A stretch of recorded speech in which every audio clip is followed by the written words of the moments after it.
Hello everyone, supreme divine পাওয়ার চ্যানেলের পক্ষ থেকে সবাইকে স্বাগত জানাই।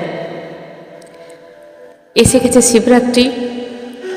আমি জানি আমরা অনেক অতি আগ্রহে অপেক্ষা করছি এই দিনটার জন্যে।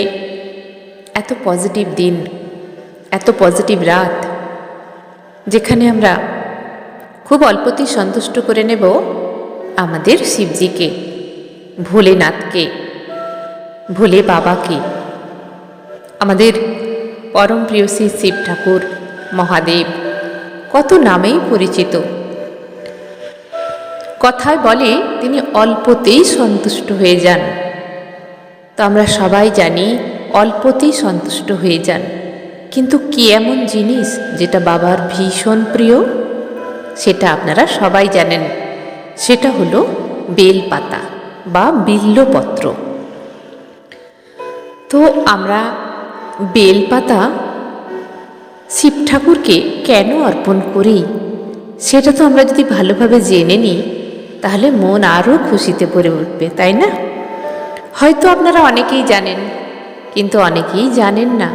আসুন জেনে নেওয়া যাক বেলপাতা বাবার এত কেন প্রিয়, কেন আমরা বেলপাতা অর্পণ করলে বাবা এত খুশি হয়। তার জন্য একটু পৌরাণিক কাহিনীতে আমরা যাব। একবার মাতা পার্বতী প্রমোদ ভ্রমণে বের হওয়ার পরিকল্পনা করলেন তার সখীদের নিয়ে। পর্বতে যাবেন, সঙ্গে আছেন জয়া, বিজয়া এবং জয়ন্তী। কিন্তু এই পর্বত আরোহণ করার সময় দেবীর কপালে শ্বেত বিন্দু বা ঘামের উৎপত্তি হল এবং সেই ঘাম মাটিতে পড়ে একটি ছোট্ট চারা গাছ দেখা গেল। তখন সখীরা বললেন যে, তোমার এই শরীর থেকে যখন সৃষ্টি হয়েছে এই গাছ, এই গাছের নাম তুমিই দাও। তখন মাতা পার্বতী এই গাছের নাম রাখলেন বেল গাছ বা বিল্বপত্র গাছ। এই পাতা তাহলে মাতা পার্বতীর সঙ্গে ওতপ্রোতভাবে জড়িয়ে আছে এবং মাতা বিভিন্ন রূপে এই গাছের মধ্যে বিরাজ করেন। যেমন বেল গাছের শিকড়ে তিনি গিরিজা নামে পরিচিত এবং যে ফল বেল ফল, ফলের মধ্যে তিনি কাত্যায়নী নামে পরিচিতি পান এবং বেল ফুল দেবী দুর্গা নামে পরিচিত পান। বেলগাছ যেখানে থাকে সেখানে বারাণসী সমান তীর্থ জায়গা বলে মনে করা হয়। তো বেলপাতা আমরা সম্পূর্ণ রূপে ধরি যার 3টি পত্র থাকে। আমরা অনেক পাতা বেলপত্র দেখি, 4 পাতা, 5 পাতা, 6 পাতা, 7 পাতা, এরকম অনেক আমরা বেলপাতা দেখে থাকি বা শুনে থাকি। কিন্তু যখনই 3টে পত্র থাকবে তখন আমরা একটা সম্পূর্ণ বেলপাতা রূপে ধরব এবং যেগুলো অনেকগুলো পাতা থাকবে সেগুলোও সম্পূর্ণ। কিন্তু 3টি পাতার একটা খসে গেলে সেটা আমরা মনে করি অসম্পূর্ণ মনে করা হয়। আমরা অনেক সময় দিতে চাই না, 3টে পাতা হলে আমরা ভীষণ খুশি হই। তো 3 সংখ্যাটি আমাদের কিন্তু মাহাত্ম্য অনেক, তাই না? যেমন ধরুন 3 লোক, স্বর্গ, মর্ত্য, পাতাল, এই 3 লোককে বলা হয় বেলপাতার 3টি পত্রকেও মনে করা হয়। আবার শিবজির ত্রিনয়নকেও বোঝানো হয় এই বেলপাতার 3টে পত্র। আবার এই বেলপাতার 3টে যে পাতা আছে সতগুণ, তমগুণ এবং রজগুণের প্রতীক হিসাবে মানা হয়।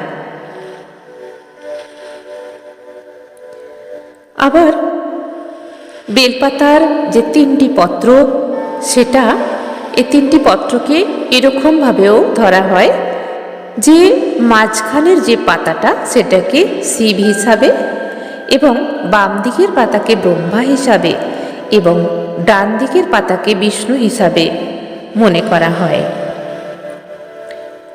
আবার পাস্ট, প্রেজেন্ট এবং ফিউচার রূপেও এই বেলপাতার 3টে পাতার প্রতীক হিসাবে ধরা হয়। বলা হয় যোগী, সাধক বা সাধিকা এই পাস্ট, প্রেজেন্ট এবং ফিউচারের উপর চলে যায়। বেলপাতা তারই প্রতীক হিসাবে ধরা হয়েছে।